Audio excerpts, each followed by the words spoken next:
Hi welcome back to my YouTube channel. My name is Nidhi और इस video में हम बात करेंगे एक जनरल बात करूंगी मैं आपसे गवर्नमेंट जॉब से ही रिलेटेड, क्योंकि ये एक सीरियस इशू भी है और अगर हम इस पे अभी ध्यान नहीं देंगे तो ये आगे जाके after spending 6 to 7 year in this trap you realize कि आप कितने ज़्यादा गलती कर रहे हैं अपनी लाइफ में। स्पेशली मैं उन लोगों के लिए बोलूँगी जिन्होंने अभी 12th किया है या फिर ग्रेजुएशन किया हुआ है और जो गवर्नमेंट जॉब्स की प्रिपरेशन को करना चाहते हैं, तो उनके लिए स्पेशली, क्योंकि जो लोग ऑलरेडी हैं और जो लोग इतना टाइम स्पेंड कर चुके हैं, दे नो कि कहाँ पे उनसे गलती हुई है। अभी हाल ही में मुझे कल शाम को ही एक मेल मुझे रिसीव हुई है जिसमें एक लाइन उन्होंने लिखी कि don't share it on social media. तो मैं यहाँ पे कोई नाम नहीं लेने वाली हूँ, बट स्टिल मैं उस बात पे यहाँ पे डिस्कशन करना चाहती हूँ कि ऐसे बहुत लोग हैं जो अभी डिप्रेस्ड हैं क्योंकि उनको गवर्नमेंट जॉब उनके पास में नहीं है। इतना टाइम वो बर्बाद कर चुके हैं अपना, अभी इस स्टेज में आके उनके पास कुछ भी नहीं है। गर्ल्स हैं जिनकी शादियाँ हो जाती हैं, बट शादी के बाद में पढ़ाई करना बहुत मुश्किल हो जाता है, बहुत ज़्यादा मुश्किल हो जाता है। एक रिस्पॉन्सिबिलिटी बढ़ जाती है आपके ऊपर और उस रिस्पॉन्सिबिलिटी को भी अगर आप नहीं फुलफिल करते हैं तो भी प्रॉब्लम आना स्टार्ट हो जाती है आपकी लाइफ में, आपके रिलेशन में। एंड फिर वो चाहे बॉयज़ हो या गर्ल हो, कोई भी हो, दोनों में ही ये चीज़ लागू होती है, दोनों पर ही। पर यहाँ पे हम बात करेंगे, यहाँ पे मैं कोई शादी वादी पे लेक्चर नहीं देने वाली हूँ आपको, बट मैं एक नॉर्मली बात करने वाली हूँ कि ये जो मेल मुझे रिसीव हुआ है इसमें ये जो प्रॉब्लम एक पर्टिकुलरली जो एक इंसान ने जो शेयर की है मेरे साथ में, ये प्रॉब्लम मोस्टली 99% लोगों की है जिनका सिलेक्शन नहीं होता है या फिर वो लेट हो जाते हैं सिलेक्शन में या उनका होता ही नहीं। तो प्रॉब्लम क्या है अब ये देखते हैं। देखिए, मान लीजिए मैंने अभी 12th किया या ग्रेजुएशन किया, अभी नया नया जोश होता है तो बच्चे ना गवर्नमेंट जॉब की तरफ, एक वो अट्रैक्शन होता है गवर्नमेंट जॉब की तरफ की बहुत ज़्यादा हाई सैलरी है, सिक्योरिटी है और जो प्राइड आपको मिलती है, जो आपको एक रिस्पेक्ट मिलता है गवर्नमेंट जॉब में, तो उसकी तरफ एक अट्रैक्शन आप बोल सकते हैं उसको। तो स्टार्टिंग में आपका, अगर आप एक फोकस्ड हैं किसी एक पर्टिकुलर जॉब के लिए तो आपका हो जाता है, जल्दी हो जाता है। अगर आप फोकस्ड नहीं है एक पर्टिकुलर जॉब को लेके तो एक डाइवर्जन स्टार्ट हो जाता है। मतलब एक जैसे आपने प्रिपरेशन स्टार्ट किया एंड प्रिपरेशन स्टार्ट करने के बाद में फॉर्म आते ही रहते हैं आपके टाइम टू टाइम। मान लीजिए आपका 1 साल नहीं हुआ, 2 साल नहीं हुआ, फिर अपन क्या करते हैं, अपन और भी फील्ड्स को देखना स्टार्ट कर देते हैं, यहाँ नहीं तो यहाँ देख लेते हैं, यहाँ नहीं तो यहाँ देख लेते हैं। एंड सबसे बड़ी मिस्टेक ये होती है, अगर हम एक सेम सिलेबस के जॉब्स को लेके चलते हैं तो हमारे लिए सही होता है। अगर हम एक सेम जॉब सिलेबस की जॉब को लेकर नहीं चलें, मतलब मान लो यूपीएससी है, यूपीएससी के साथ में बैंकिंग कर रहे हो, तो वहां पे बहुत ज़्यादा दिक्कत आ जाती है। इवन एसएससी और यूपीएससी में भी बहुत फ़र्क है। अगर आप लोग पेपर्स को उठा के देखें, जो भी प्रीवियस ईयर पेपर हैं उनको उठा के देखोगे, आपको खुद समझ में आएगा एसएससी कहाँ है और यूपीएससी। ओके, तो ऐसा नहीं है कि हम एसएससी की प्रिपरेशन कर रहे हैं तो हम यूपीएससी के एग्जाम दे आते हैं। ऐसा भी नहीं हम यूपीएससी की प्रिपरेशन कर रहे हैं तो हम एसएससी के एग्जाम दे आते हैं, या फिर हम या फिर हम बैंकिंग के एग्जाम दे आते हैं, क्योंकि वहां पे ना हर एक एग्जाम के लिए आपको कुछ कुछ चीजें हैं जो इम्पोर्टेंट हैं और अगर आप नहीं करेंगे, नहीं उसको टाइम देंगे उस पर्टिकुलर एग्जाम को, तो आपका नहीं होगा। ये चीज फैक्ट है, नहीं होगा सिलेक्शन।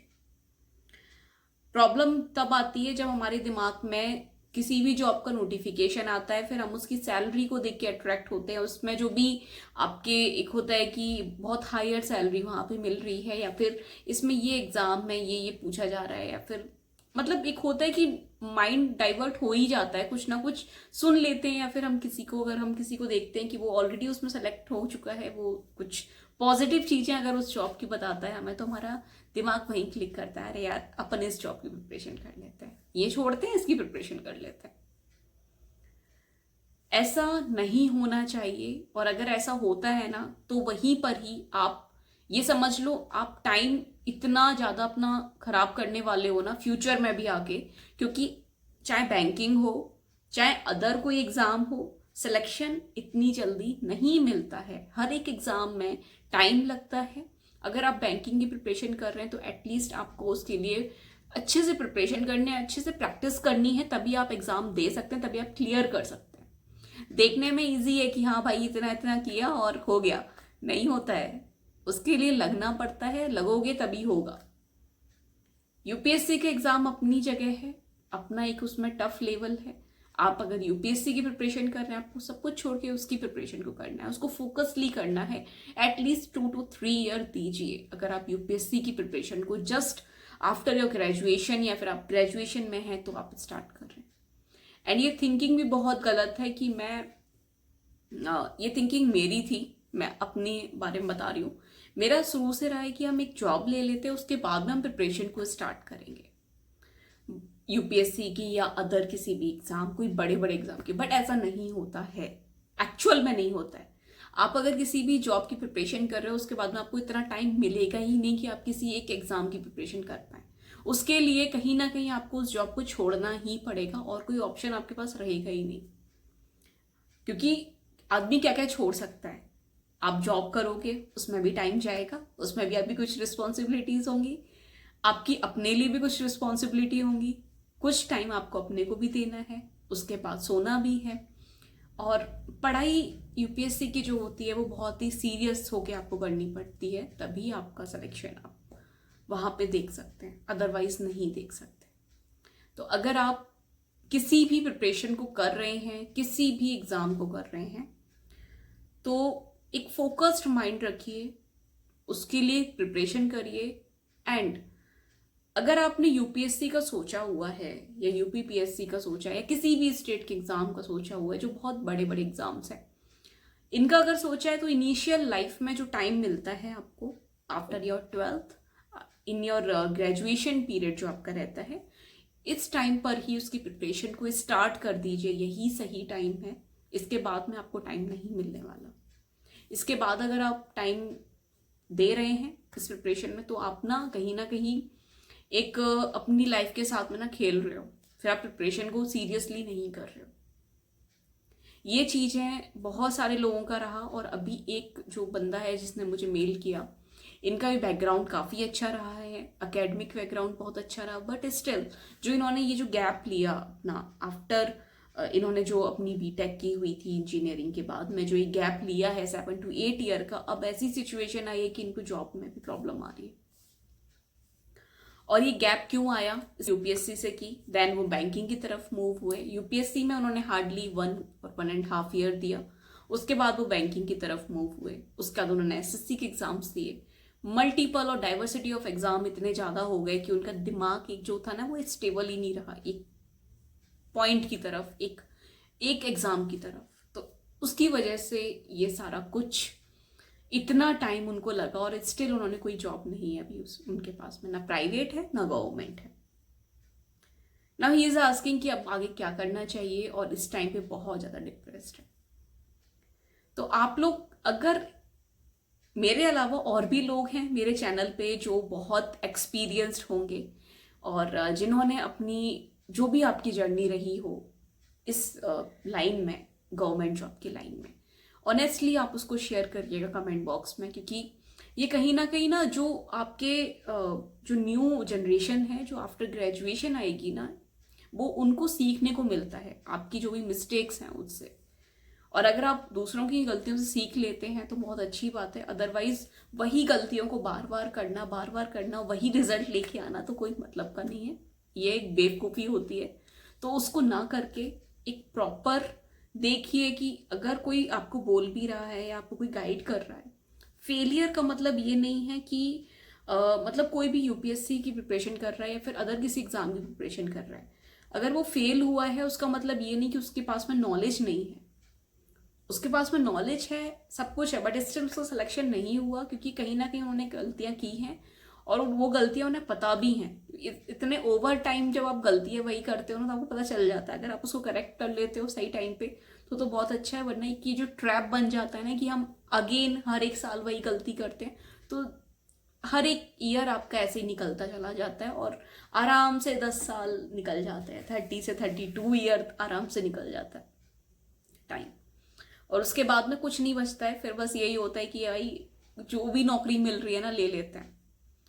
तो आपको क्या करना है, आपको क्या चूज करना है, किस एग्जाम की प्रिपरेशन करनी है, it's totally up to you, it's your life, right. तो ये आपके ऊपर ही डिपेंड करता है। बट स्टिल अगर नहीं इन चीज़ों में पढ़ना है या फिर कुछ एक बैकअप रखिए और फोकस्ड होके प्रिपरेशन करो किसी भी एग्ज़ाम की, जिसकी भी आपको करनी है, और स्टार्टिंग से करो। ये मत सोचो कि मैं एक बार मतलब इंडिपेंडेंट हो गया उसके बाद में मैं ये इस एग्ज़ाम की प्रिपरेशन करूँगा, नहीं कर पाओगे। एट द एंड आपको वो जॉब छोड़नी ही पड़ेगी। आपकी IAS टॉपर रही है ये, अन्नू नाम था शायद उनका, मुझे नाम पूरा याद नहीं आ रहा है। उन्होंने अपनी 30 ईयर की एज में आके जॉब छोड़ी थी, जो कि अच्छी खासी उनको पे स्केल अच्छा था उस जॉब का, बट स्टिल उनको प्राइवेट जॉब उन्होंने छोड़ के UPSC की प्रिपरेशन की थी। तो यही है कि UPSC की प्रिपरेशन आप जॉब के साथ नहीं कर सकते हो, कोई भी जॉब हो XYZ, आप किसी भी पोजीशन पे हो, क्योंकि वहां पे आपके पास में रिस्पॉन्सिबिलिटीज होती ही हैं। और अगर आप उसको फुलफिल नहीं करोगे तो आपको मतलब फिर आपको सैलरी वगैरह क्यों मिलेगी, राइट। तो इन चीज़ों को थोड़ा समझिए, थोड़ा अपने आप को ध्यान दीजिए, जितना आप टाइम ले रहे हैं उतना लीजिए, और अपना एक प्रॉपर रूटीन भी बनाइए, उस रूटीन को डेली उसको फॉलो करिए, ओके। और अगर कोई भी दिक्कत आती है या आपकी कोई भी एक अलग अगर आपकी जर्नी है तो प्लीज़ कमेंट बॉक्स में शेयर करिए, ताकि हमारे चैनल पे जो भी अदर जो लोग हमारे साथ में जुड़े हुए हैं तो उनको भी वो चीज़ समझ में आए, और कहीं ना कहीं जो गलतियां हुई हैं वो गलतियां ना हो, ओके। तो इसके साथ साथ जो भी अपकमिंग जॉब्स के नोटिफिकेशन मैं आपके साथ में शेयर करती हूँ उनको आप देखिए, उनको फॉलो करिए, बट स्टिल फोकस्ड रहिए। जिनके सिलेबस सेम होते हैं उन जॉब पे ध्यान दीजिए। ऐसा नहीं है कि मैं अगर कुछ आपको बता रही हूँ तो आप अपना जो पर्टिकुलरली किसी जॉब में प्रिपरेशन कर रहे हो तो वहां से आप क्विट करके दूसरे जॉब पे आ गए, ऐसा नहीं करना है। आप एक पर्टिकुलरली एक एग्जाम की प्रिपरेशन करिए, अगर उससे सिलेबस आपका ओवरलैप हो रहा है तो आप देख सकते हैं उस एग्जाम को। एंड मोस्टली एग्जाम्स अगर आप बैंकिंग की तरफ जाते हैं तो मोस्टली एग्जाम्स में आपके 4 ही सेक्शंस पूछे जाते हैं। अगर आप उनको अच्छे से कर लेते हैं तो आपका सिलेक्शन पक्का है, कोई नहीं रोक सकता, ओके। तो चलिए मिलते हैं अपने नेक्स्ट वीडियो में, तक के लिए बाय बाय।